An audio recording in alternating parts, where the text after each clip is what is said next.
Good morning po. Tayo po'y mag-aral ng salita ng Diyos. 2 Peter chapter 1 verse 7. Sa inyong pagiging makadiyos ang pagmamalasakit sa kapatid at sa inyong pagmamalasakit ang pag-ibig. So today, pag-aralan po natin yung isa na naman po na pag-uugali na dapat ma-develop sa atin at ito po yung huling-huli na binanggit po rito sa mga binabanggit ni Peter na dapat pong idagdag natin sa ating pong pananampalataya. So ano po ito? Yung pagiging secured sa pag-ibig ng Panginoon. Ano po kasi yung binabanggit po diyang pag-ibig, yan po yung supernatural love, yung agape, yung pag-ibig ng Diyos sa atin. Hindi po ito yung love for God. Ano po? Ito po yung love of God, yung pagmamahal o pag-ibig ng Diyos sa atin. Ngayon, marami kasing tao hindi secured sa pag-ibig ng Panginoon. Mahalata mo yan sa kanilang buhay. Sila po kadalasan ay insecure, no? Matatakutin, laging balisa, ano po, at punong-puno po sila ng tinatawag na condemnation sa kanilang puso, no? At para bagang lagi na lamang nilang iniisip na wala na silang pag-asang magbago. Pero alam niyo po, tayo po na born again, ano po, kailangan po secured tayo sa pag-ibig ng Panginoon. Ngayon, kung ikaw ay Kristiyano na insecure pa rin, matatakutin pa rin, ano po, at kadalasan feeling mo condemned ka pa rin, ang kailangan mong matutunan ay yung aral ng salita ng Diyos. Baka hindi pa ito na ituturo sa iyo na ang Diyos mahal ka niya bilang anak niya dahil ikaw ay nanalig sa Panginoong Hesukristo. Ano po? O baka may mali kang idea ng Diyos na akala mo hanggang ngayon galit pa rin ang Diyos sa iyo. Now, dalawang powerful truths ang gusto kong matutunan po natin ngayon. Unang-una po, you are loved, no? Mahal ka ng iyong Diyos, ng iyong Ama sa langit, no?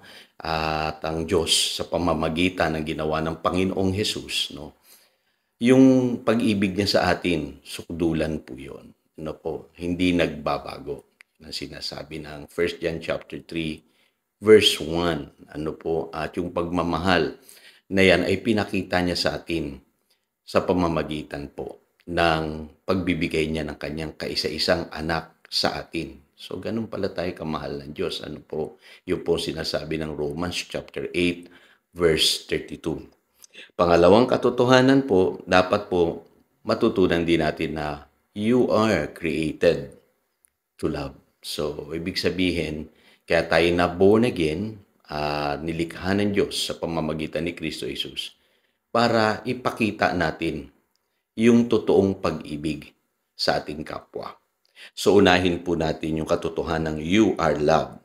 Basahin natin yung Romans chapter 8 verse 31 hanggang 35. Sabi rito, ano pa ang masasabi natin tungkol dito? Kung ang Diyos ay panig sa atin, sino ang makakalaban sa atin? Kung ang sarili niyang anak ay hindi niya ipinagkait, sa halip ay ibinigay para sa ating lahat, hindi kaya niya ibibigay sa atin ang lahat ng bagay? Sino ang makakapagharap ng paratang laban sa mga hinirang ng Diyos? Gayong ang Diyos ang nagpapawalang sala sa kanila. Sino ang hahatol na sila'y parusahan? Si Kristo Jesus na pinatay, ngunit higit sa lahat ay muling binuhay, ngayon ay nasa kanan ng Diyos upang mamagitan para sa atin. Sino ang makapaghihiwalay sa atin sa pag-ibig ni Kristo? Ang kaguluhan kaya, ang kapighatian, pag-uusig, pagkagutom, kahirapan, panganib o kamatayan. Ngayon, pagka naintindihan po natin itong mga verses na ito, maintindihan natin kung gaano tayo kamahal ng Diyos. Binanggit ko po sa inyo yung verse 32 kanina. Hindi niya pinagkait yung kanyang kaisa-isang anak, ano po, para sa ating lahat. Ganyan niya tayo kamahal. Ano po? At makikita niyo sa verse 31, sa English Bible ang sabi, God is for us. Ang Diyos ay panig sa atin. No po?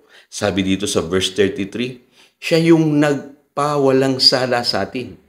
Malinaw sa Bible na siya mismo nagpawalang sala sa atin. Siya pa ba yung hahatol sa atin?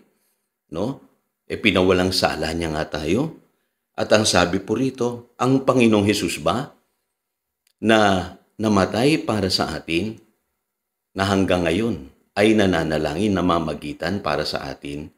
So, malinaw po ang sabi ng Biblia, no po, ang Diyos po nasa panig natin, ang Diyos ang nagpawalang sala sa atin, si Jesus nagmamahal sa atin dahil inaalay niya yung kanyang buhay sa atin at hanggang ngayon namamagitan para sa atin. Ngayon, ang malaking tanong, kanino yung boses na nadidinig ko, Pastor, na kadalasan nararamdaman ko na para ako'y hinuhusgahan, ako'y wala ng pag-asang magbago, o imposible na magbago ako. Kadalasan po yan, nanggagaling po yan sa atin po mismo. Ano po? Ang sabi ng 1 John chapter 3, verse 20 to 22, yung ating heart, yung ating puso, no? Pwede tayong i-condemn. Pero lagi niyong tatandaan, God is greater than our hearts. Ano po? Kasi mahalaga na maunawaan natin na mahal tayo ng Diyos. Bakit po? Para magkaroon tayo ng kapahingahan sa kanyang presensya. Para magkaroon tayo ng confidence sa harap niya. At higit sa lahat, tanggapin natin yung mga hinihingi natin sa kanya. Yun pong ibig sabihin ng 1 John chapter 3, verses 20 hanggang 22. Kaya mapapansin niyo po kung alam niyo yung katotohanan na kayo'y mahal ng Diyos, maaalis po yung condemnation, maaalis po yung insecurities, maaalis po yung takot. Kasi ang sabi sa 1 John chapter 4, verse 18, perfect love drives out fear. Lagi niyong tatandaan, ang pinanggagalingan po nitong mga binanggit ko kanina, condemnation, insecurities, fear, si Satanas po. Bakit? Gusto niya tayong malimitahan. Kasi the moment na malaman natin na tayo'y mahal ng Diyos, marami po tayong magagawa sa buhay na ito. Ano po? Makapagdilikod tayo sa Diyos at higit sa lahat, magagamit ng Diyos yung ating buhay to bless others. Ngayon, bakit you are created to love?